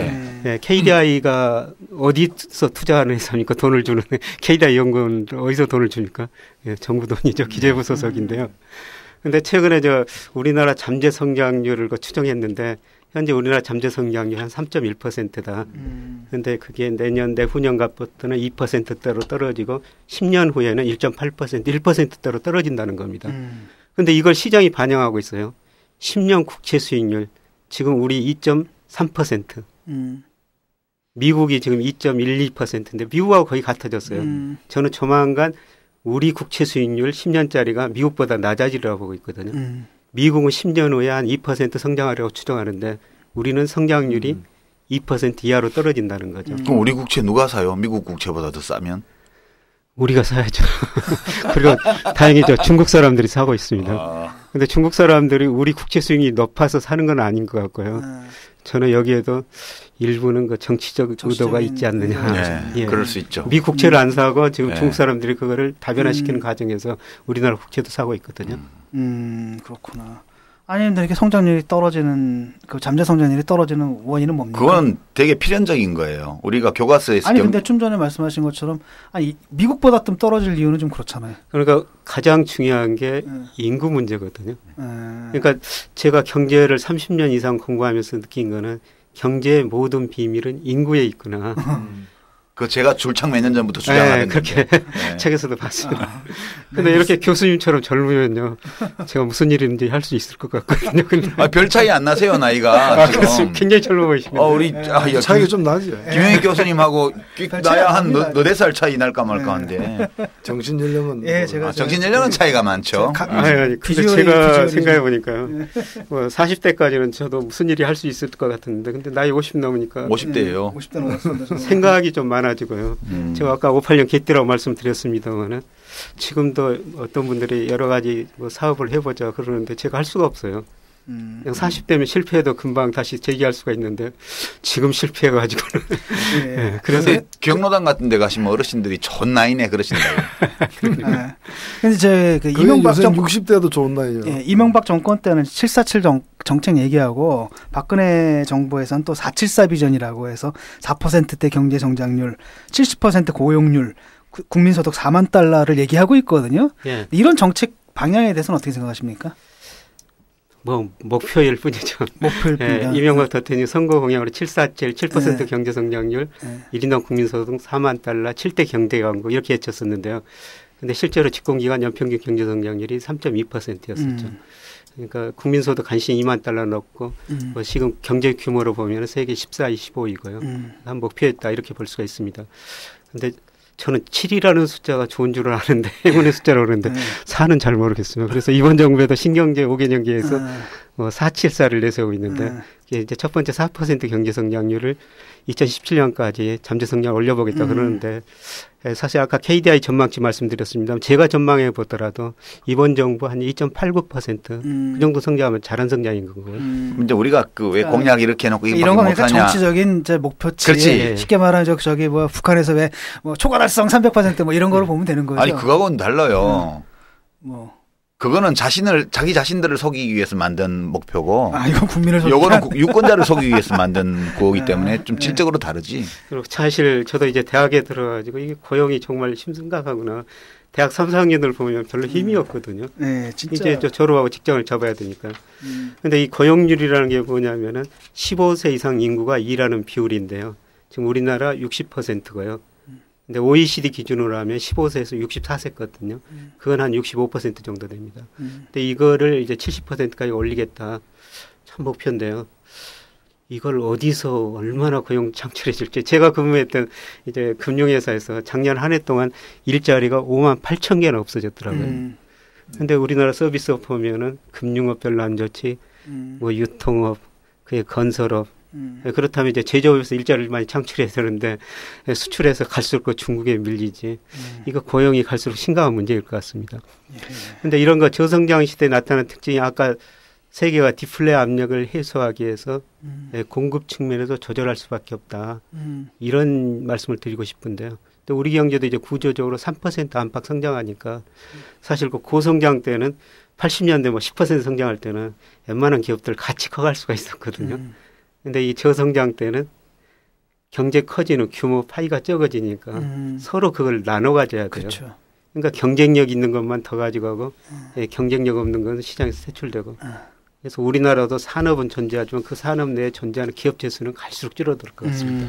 그 지금 김영익 선생님이 그 역대 정부별로 이렇게 경제 성장률 데이터 내신 그림을 보면 재밌는 게 이제 계단을 이렇게 1970년대 중반을 기점으로 해서 계단을 내려오는 그림이잖아요. 이 그림이 생기기 전에는 경제 성장률 0%에 가깝던 바닥에서 놀던 때가 있었고 거기서 이렇게 급격하게 고도를 올렸다가 그다음에 차근차근 거기 내려오는 거 아닙니까? 이게 그림을 그리면 산에 올라갔다가 산을 내려오는 이 그림이에요. 근데 사실은 우리가 대학에서 경제학을 배울 때 교과서에 다 나오는 그림이에요, 이게. 소위 신자유주의, 네오클래식 그러니까 신자유주의 경제성장 이론 모델을 그대로 따라서 그림을 그리면 딱 이 그림이거든요. 예, 그렇습니다. 소득 수준이 높아지면 자동으로 성장률이 떨어지도록 이런 모델 자체가 그렇게 돼 있어요. 예, 경제 규모가 커지면 이제 성장률이 떨어질 수밖에 없죠. 이제 그 이런 모델도 그러하려니와 초기에 높게 경제 성장률이 나타나는 거는 인구 증가도 빨랐고 그러니까 총량 증가가 많았죠. 인구 증가도 빨랐고 증가율도 높았고 또 이제 전체 총수요 중에서 이제 투자가 차지하는 몫이 컸고 반대쪽으로 보면 전체 국민 소득 중에서 이제 저축되는 것이 우리도 뭐 40%까지 가고 한때는 그랬으니까 자본도 많이 만들어지고 노동력도 빨리 늘어나고 그다음에 대중교육을 실시해서 이제 기술 수준도 빨리빨리 올라가니까 성장률이 되게 높았던 거죠. 뿐만 아니라 이제 그전까지는 비공식 부문이라고 그래서 자가 소비, 자가 생산, 자가 소비하거나 아니면 통계에 잡히지 않던 것들이 산업화되면서 새로 통계에 진입함으로써 생기는 착시 효과도 상당히 있어서 고성장인 거예요, 통계상. 가면 갈수록 그렇게 할 수 있는 영역이 줄어들기 때문에 이게 성장률이 떨어지는 건 불가피해요, 전체적으로. 인구도 감소하죠. 그다음에 자본 스톡이 커지면 새로 자본을 얹어도 성장률 자체가 떨어지니까 필연적으로 내려오는 건데 우리 국민들이 아직도 이렇게 저성장으로 내려오는 것이 누구의 잘못 때문이라든가 정부의 뭐 잘못 때문이라든가 또는 시대를 잘못 만났다든가 이런 식으로 이거 자체를 부정적으로 보는 시각이 굉장히 강한 거예요. 저는 굉장히 놀래거든요. 왜 사람들은 이걸 자연스럽게 못 받아들이지? 이게 말씀하신 거 큰 흐름인데요. 이제 각 정부마다 이제 조금씩 조절할 수밖에 없죠. 근데 이런 저성장 시대에 나타난 특징이 이제 각 경제 주체 간 차별하고 경제 주체 내에서도 차별하거든요. 예를 들어서 우리가 이제 97년 IMF 경제위기 겪고 2008년 글로벌 금융위기를 겪었지 않습니까? 그 이후로 이제 소득 분배를 보면요. 국민 총생산, 국민 총소득에 행가하면 정부가 가지고 기업, 가계, 이거 정부, 기업 나눠가지거든요. 근데 이 기업 몫은 그 이기 전에 한 16%에서 한 25%까지 올라가 버렸고요. 가계 몫은 22%, 72%에서 62%로. 지금은 거의 60%밖에 안 되더라고요. 최근에는 보니까. 그러니까 보면은 이렇게 가계는 상대적으로 가난해지고 기업만 부자가 됐다는 거죠. 그런데 이 중요한 요인, 가장 중요한 거는 영업이익 증가할 만큼 임금이 안 올랐고요. 그리고 우리가 IMF 경제위기 겪으면서 많은 분들이 자영업 나섰거든요. 근데 그 자영업자들 정말 힘듭니다. 그렇죠. 아니 뭐 노조에서 쇠파이프 휘둘러서 이렇게 됐다는데. 그래서 이제 작년에 우리 정부가 내놓은 정책이 그거 아닙니까? 기업 소득을 가계 소득으로 이전시켜야 되겠다. 그래서 기업들한테 임금을 올려달라. 그다음에 투자를 해달라. 배당을 더 달라. 근데 뭐 지금 막 쇠파이프 뭐 얘기하는 거 보니까 딴소리 하는 것 같습니다. 완전 딴소리지 이거는. 자기들이 쇠파이프 들고 기업인들한테 가야지. 그렇죠. 임금 왜 안 올려주냐고. 근데 오랫동안 그 특히 이제 그 고도성장 박정희 시대의 그 성장률을 가지고서 그런 이제 그 이 권위주의적 독재 통치를 합리화시켰잖아요. 그래서 그게 남아 있는 거예요. 근데 그게 그럼 그 시대가 끝나면서 같이 끝나야 되는데 나는 오히려 이런 이제 점점 성장률 자체는 이제 하향 추세에 갈 수밖에 없고 따라서 성장이 갖는 의미를 정확하게 설명하고 또 정확한 기대를 할 수 있는 기대. 예를 들면 1% 성장도 박정희 시대만 하더라도 일자리 30만 개 만들었다면 지금 한 1%가 한 8만 개 뭐 7만 개 만들고 있는 상황인데 이 성장이 주는 어떤 실질적 의미를 갖다가 국민들하고 공유해야 되는데 주로 정치권에서 선도적으로 국민들이 그러니까 정치권도 그런 공약을 한다고 할 수 있겠지만은 모든 다시 대통령 선거 때 심지어는 노무현 대통령도 예장 후보가 5%니까 조금 나는 6% 뭐 이런 식으로 얘기할 유혹을 갖는. 나중에 후회하셨어요. 나중에 후회했죠. 우리가 경선 후보 때는 5%만 했거든. 이 문제에 대해서 이제 유일하게 솔직하게 얘기한 사람이 노무현 대통령이에요. 하시지 말라고 우리가 많이 그랬는데 민주당 후보가 되시고 난 다음에 당에서 그렇게 해버린 거야. 나중에 후회를 하셨지. 그래서 사실 뭐 747이니 474니 이게 다 이제 그런 데 대한 어떤 유혹을 못 이기고 이제 약속을 갖다 과도하게 하면서 결국에는 성장만 되면은 지금도 그런 거 아니에요. 신화가 높은 성장만 유지되면 또는 수출만 많이 하면 다 해결되는 것처럼 하는데 우리 경제가 이제 그런 때도 있었지만 지금은 그런 상황이 그러니까 아니잖아요. 이런 공약은 전부 보이스피싱이야. 정부 보이스피싱. 보이스피싱이라니까. 똑같은 거야. 그러니까 요새 사기 사건 보면 노인들이 피해자가 많아요. 노인들이. 마찬가지로. 왜냐하면 정보가 부족하고 그다음에 젊었을 때에 비해서 이제는 그렇게 막 날카롭지를 못하잖아 생각이. 그리고 남의 말에 혹해지기도 쉽고 그러니까 보이스피싱이 주로 노년층을 노리잖아. 우리가 정치도 보면 이런 공약들은 전부 보이스피싱하고 똑같아. 젊은 사람들은 덜 속아. 솔직히. 예. 지금 이제 아주 인상적인 장면이 뭐냐면 그 노무현 정권 때 뭐라 그랬냐면 저쪽에서 경제를 포기한 대통령 얘기하면서 성장률 얘기를 했었어요. 경포대. 5% 안 된다고. 그러면서 이제 거기에 대한 반발로 갑자기 막 747이 나오고 뭐 474가 나오고. 지는 3%가 못했어. 그렇죠. 예. 2015년 대한민국. 사람들은 다양하고 새로운 글쓰기 환경에 노출되면서 여러 가지 글쓰기 문제로 고민하게 되었는데. 레포터요. A+. 장학금 받아야죠. 자소설이라고 하잖아요. 면접 심사라도 가고 싶어요. SNS에 쓰고 싶어요. 감동적으로. 좋아요 1만 개. 제가 신입사원이라 기한문을 어떻게 해야 할지 잘 모르겠어요. 유시민은 말한다. 많이 읽고 깊이 생각하고 꾸준히 쓰는 것이 글쓰기를 익히는 가장 좋은 방법이다. 다문 다독 다상량. 유시민의 글쓰기 특강. 사람들의 글쓰기에 힘이 되다. 전국 서점에 있습니다. 출판사 생각의 길. 그 3년 후 미래에서요. 김영익 교수께서 제안하신 게 위안화 거래소라는 걸 제안을 하셨거든요. 그 요새 언론에 보도 많이 되는 거예요. 제가 작년 4월 달에 제안을 했는데요. 작년 12월 달에 정부가 만들었습니다. 예, 맞아요. 예. 이 하나 이제 거래소라는 게 뭐냐면 우리는 환율 결정 보면 원달러 환율만 시장에서 결정되고요.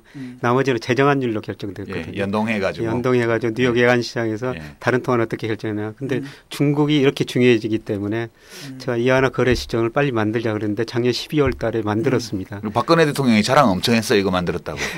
예, 그리고 지난 3월부터 이제 우리나라 삼성전자나 현대차 이런 대기업들이 중국하고 거래하면서 이제 이하나 결제를 하겠다 이런 식으로 나서기 때문에 어떤 메리트가 있는 거죠, 그럼? 그게 어떤 장점이 있는 거죠?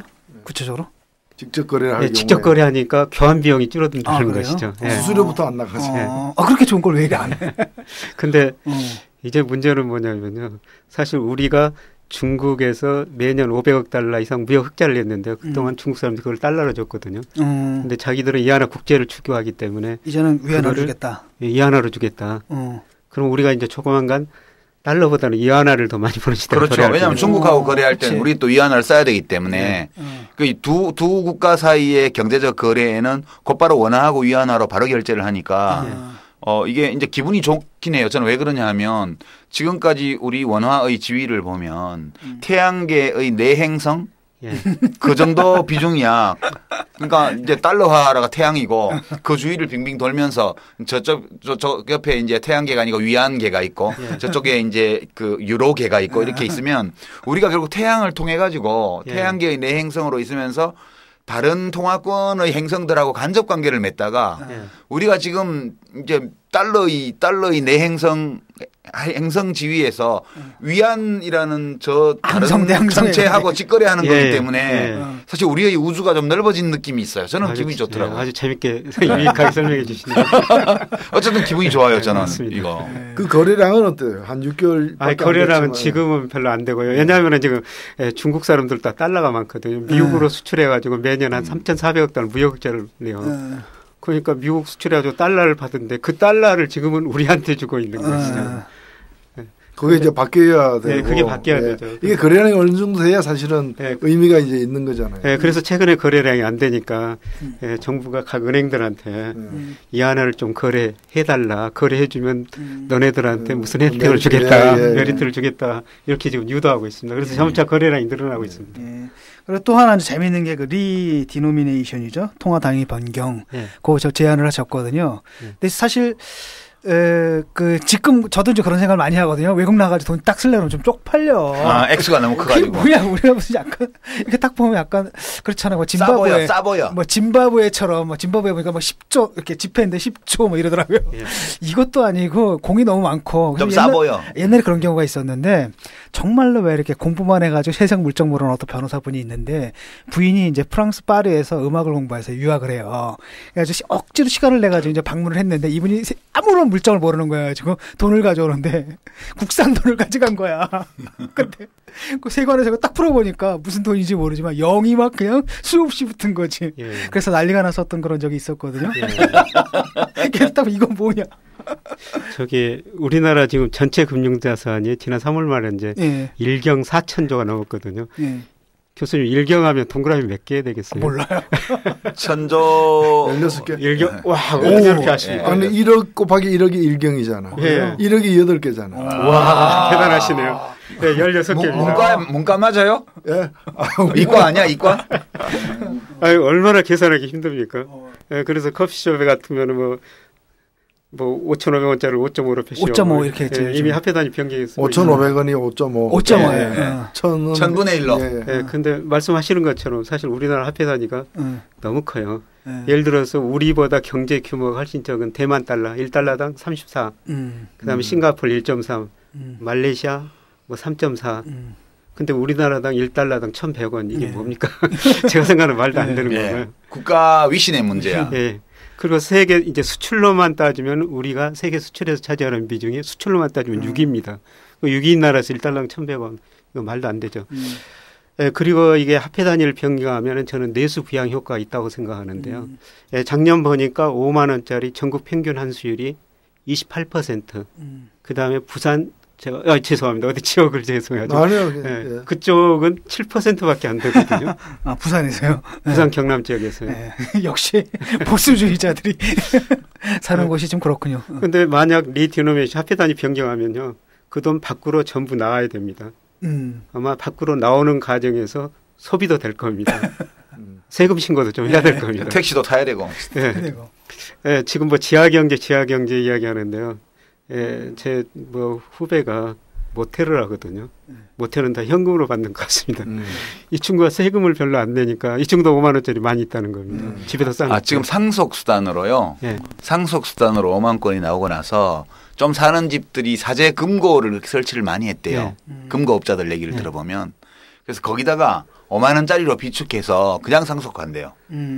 그러면 현금을 보관하는 데서 생기는 이자 손실이 있는데 기회비용 손실이죠. 그게 기회비용인데 그거 해봤자 요새 은행에 돈 넣어놔봤자 뭐 이자율도 얼마 없는 데다가 세금 떼고 뭐 떼고 하면 머리 아프다 이거예요. 그냥 5만 원짜리로 쟁여놓고 그걸로 상속한대요.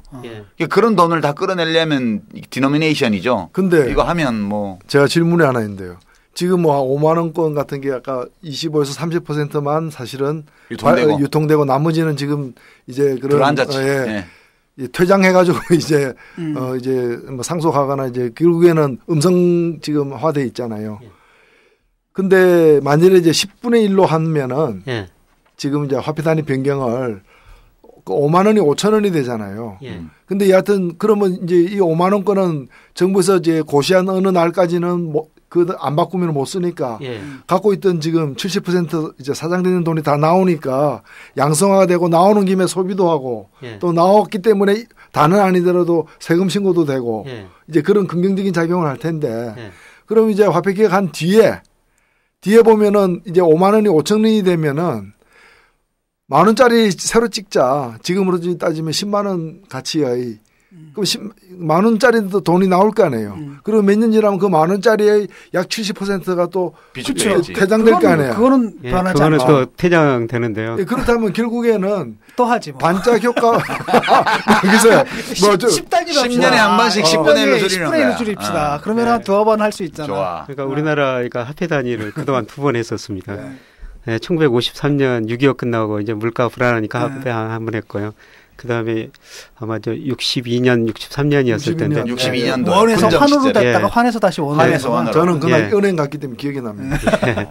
그때 뭐 일부 목표는 경제개발 자금을 끌어내기 위해서 학교자금 유도하기 위해서 그랬다. 그런 이야기도 있는데요. 예, 근데 지금은 여러 가지로 할 필요도 있어요. 예, 화폐단이 그렇게 국제 수준에 비해서 높고요. 예, 그다음에 그 내수 부양 효과도 있거든요. 나오면서 소비도 될 수가 있지만은 사실 그 은행에 그렇게 되면 ATM 그런 기계 다 바꿔야 되고 은행에 소프트웨어. 예, 그다음에 기업들도 가격표 다 바꿔야 되거든요. 그러니까 비용도 들어가지만은 소비 투자 효과도 있습니다. 근데 인플레이션 우려는 없습니다. 아, 인플레이션 우려는 있는데요. 근데 우리 경제가 지금 장기적으로 보면은 인플레이션보다 디플레이션으로 갈 가능성이 높거든요. 예를 들어 가지고 한국은행이 2013년에서 2015년까지 소비자 물가를 2.5 내지 3.5%로 목표치를 제시해놨는데요. 그런데 우리나라 물가 어떻습니까? 계속 지금 1%대 중반입니다. 근데 지금 9,000원짜리 냉면을 예를 들면 10분의 1로 이제 그 화폐 개혁을 하게 되면 90원. 900원이 되잖아. 90원. 아니, 10분의 1이면 900원. 10분의 1이면 900원이 되잖아. 그럼 900원이면 그냥 막 1,000원으로 인상하지. 예, 그런 심리적인 효과가 있어요. 심리적인 효과가 있습니다. 말씀하신 것처럼. 그 유로화 도입할 때 그런 현상이 있었거든. 예를 들어서 하면은 저는 뭐 1달러당 1,000원을 1달러당 10원 정도로 바꾸는 게 적당하다고 생각하는데요. 예, 그렇게 되면은 일시적으로 100분의 1로 해야죠. 싸게 보이죠. 예를 들어 가지고 뭐 주식시장에서 삼성전자 주가가 지금 110만 원인데 11,000원이 되죠. 싸게 보이죠. 그다음에 말씀하신 예를 들어서 뭐 중소형 부동산 9,500만 원짜리가 95만 원이 되게 되는데요. 사람들이 95만 원보다는 말씀하신 100만 원에 거래가 될 겁니다. 일시적으로 오를 수가 있어요. 아마 99만 원 할 거예요. 예, 땅값이 뭐 10,000원짜리가 10원이 되는데 얼마나 싸게 보입니까? 네, 그래서 인플레 효과도 있고 내수 배양 효과도 있는데요. 근데 문제는 우리 인구 구조로 볼 때 계속 늙어가고 있거든요. 그다음에 우리 경제 성장 구조로 볼 때 자산 가격 올라가는 효과는 저는 일시적이라고 보고 있습니다. 그 그러니까 여러 조건이 지금 그렇게 물가 인상률이 높지도 않고 하기 때문에 하기에 좋다. 여러 조건이 지금 적합하다 이제 그 말씀이죠. 예, 갖춰져 가고 있다 그렇게 보고 있습니다. 그 아버지도 한번 했는데 딸님도 한번 하면 좋은데. 유학할 때 제 책이 갑자기 반값에 나온 거예요. 하이데코 책이. 그래가지고 10몇 권을 이렇게 샀죠. 사가지고 이렇게 딱 갔는데 2배를 받는 거예요. 생각해 보니까 유로 표시라는 거야. 그때 마르크. 그래가지고 갖고 갔는데 또 안 살 수도 없잖아. 그래서 결국 그래서 샀는데 그게 남아 있더라고. 책 정리하다 보니까 그래 실수로 산 거지만 산 결과 지금 책이 남아지니까 좋은 건데요. 그러니까 이게 지금 화폐 명칭을 바꾸는 게 아니기 때문에 마르크에서 유로는 명칭 바꾸는 게 있잖아. 이거는 단위를 바꾸는 게 때문에 아니, 국회에서 법 안 고쳐도 할 수 있는. 근데 지금 된 게 뭐냐면은 그 커피값 3.5로 돼 있잖아요. 그러니까 그 3.5원으로 하고 그 밑은 전 있잖아요. 옛날에 우리 전. 그러니까 몇 원 몇 전. 우리처럼 이제 유로도 이제 유로 센트잖아요. 그렇게 좀 했으면 좋겠다는 생각이 들어요. 예, 만약 화폐단위 변경하면 그게 낫지 뭐 10 이러면 정신이 없어. 왜냐면 이게 왜 이렇게 하냐면은 홍대에서 주로 이게 많이 하거든요. 연남동. 그거 외국인들이 많아요. 이렇게 딱 하면 완전히 달러랑 딱 맞아떨어져 이게. 1000분의 1이니까. 예, 이게 환산을 할 필요가 없는 거예요. 그래서 이게 이렇게 많이들 하거든요. 아, 그게 거기서 시작된 거구나. 그러니까 여기는 연남동은 다 그렇게 돼 있어요. 거의 다. 근데 이제 또 재밌는 건 뭐냐면은 한편으로는 이게 가진 사람들이 엄청 반발이 심할 거란 말이죠. 예, 지금 가진 사람들이 5만 원대 가지고 있는 사람들 저항이 굉장히 심하죠. 그렇죠. 예, 그래서 제가 계속 좀 여론 조성을 한번 해보고 있습니다. 최근에 뭐 중앙일보에서도 좀 중앙일보에서 어떤 분이 칼럼을 썼고요. 제가 뭐 작년부터 일부 신문에다가 칼럼 쓰고 또 방송에 나와가지고 공영방송에 나와가지고 또 한번 해보자고 했는데요. 그냥 저 반론이 엄청 심한 것 같습니다. 근데 아니 그러면 뭐 5억까지는 예를 들면은 5억까지는 이제 그 돈 가치대로 바꿔주고 뭐 5억 이상 되면은 이제 90%만 주고. 근데 이게 그러면 안 되지. 아니 옛날에 했던 게 옛날에는 사유재산권 침해 방식으로 한 거고. 폐쇄 개정으로 해가지고 한 거 아니에요. 뭐 바꿔주기는 이번에 다 바꿔줄 겁니다. 근데 이번에 이게 현금 부자들이잖아요. 이 사람들이 사실은 근데 보면 대단히 뭐 큰 손이거나 우리처럼 대기업이거나 이렇게 권력을 가졌다기보다는. 정치적으로는 어떻습니까? 아니, 그런 사람들도 많지. 그런가? 아니, 방 하나가 다 금고래잖아. 현금 들어있는. 근데 이게 뭐 그런 뭐 지하경제 돈도 있겠지만요. 현금을 가지고 있는 건 아까 우리 장관님이 말씀하셨지만 금리가 낮기 때문이에요. 그러니까 일본 사람들을 보니까 가계 자금의 52%를 그 사람들은 은행에다 맡기는데요. 일본 금리 거의 0% 아닙니까? 근데 0% 금리 받고 절반 이상 은행에다 맡기거든요. 그건 왜 그러냐면 이제 나이가 들수록 좀 현금 까먹는 거, 원금 까먹는 걸 정말 아깝게 생각해요. 예, 그래서 은행에다 맡기고요. 더 중요한 거는 디플레이션이거든요.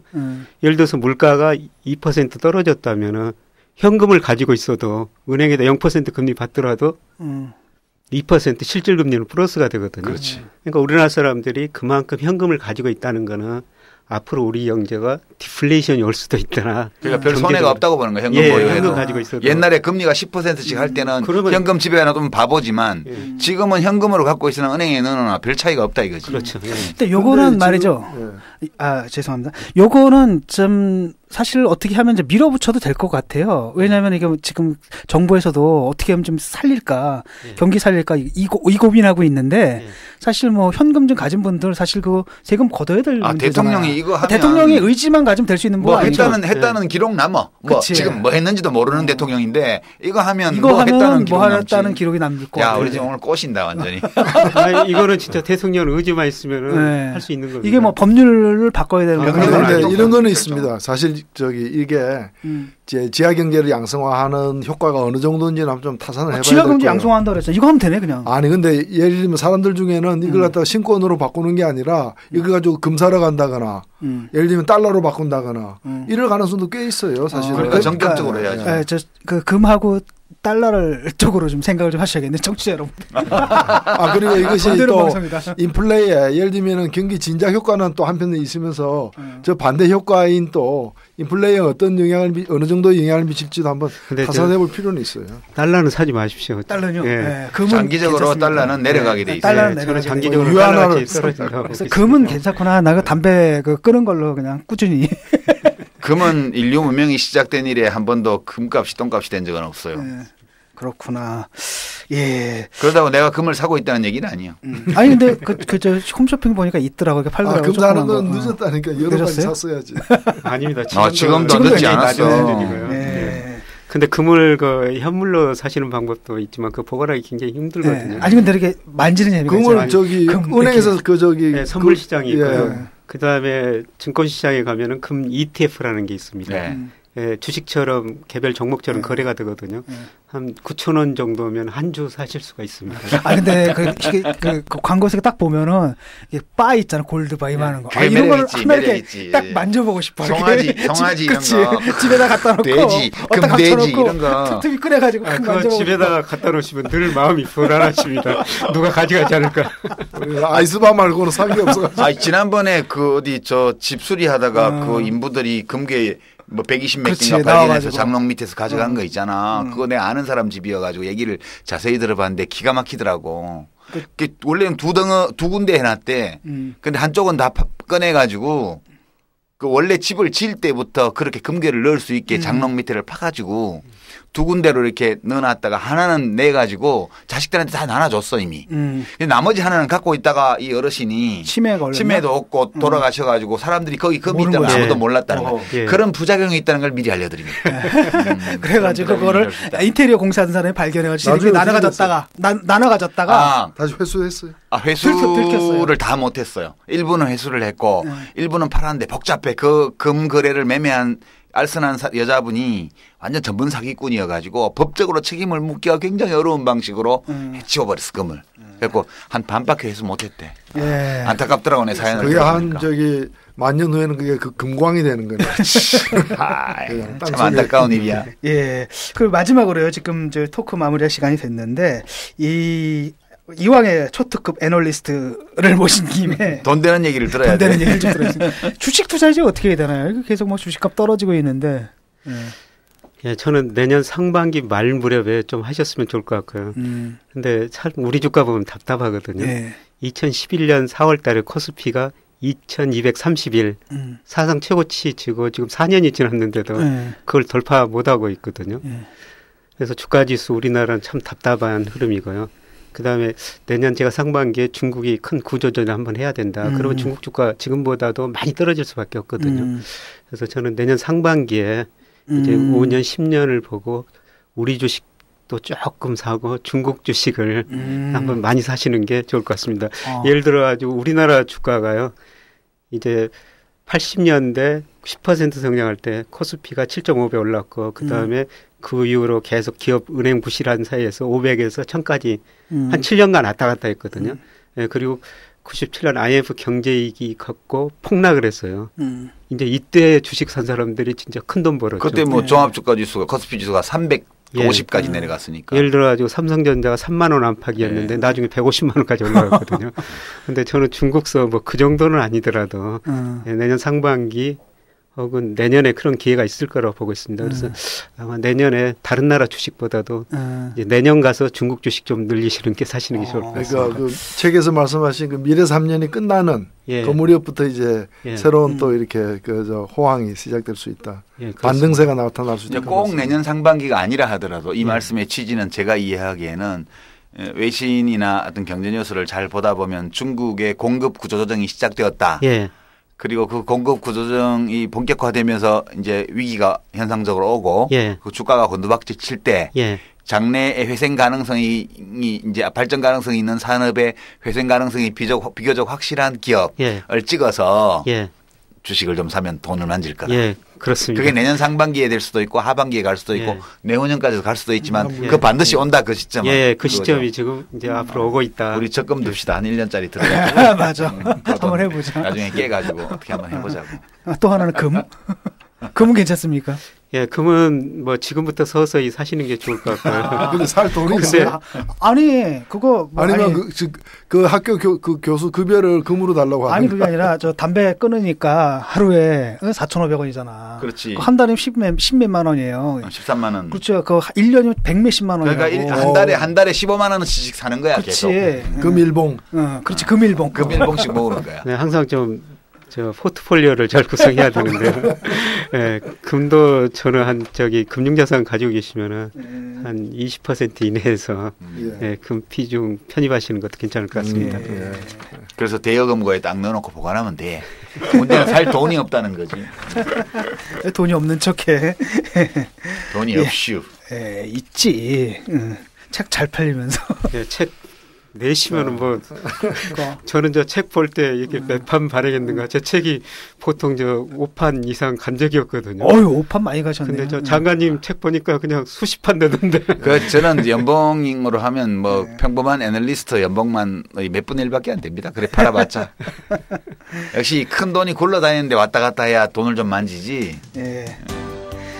오늘은요, 지난 25년간 여의도에서 특급 애널리스트로 활약하셨고 올해 9월부터 서강대 경제대학원 전임 교수 인생 2막을 시작하신 김영익 교수님 모시고요. 중국발 경제위기 설에 대해서 알아봤고요. 그런데 오늘 저희 말씀드린 대로 투자했다가 돈 안 남았다고 해서 손해배상 청구하고 그러지는 마십시오. 책임은 못 집니다. 지극히 무책임한 예측이었음을 말씀드리면. 아주 오랜만에 우리가 돈 되는 방송을 한번 해봤습니다. 오늘 나와주셔서 감사합니다. 수고하셨습니다. 말씀 잘 들었습니다.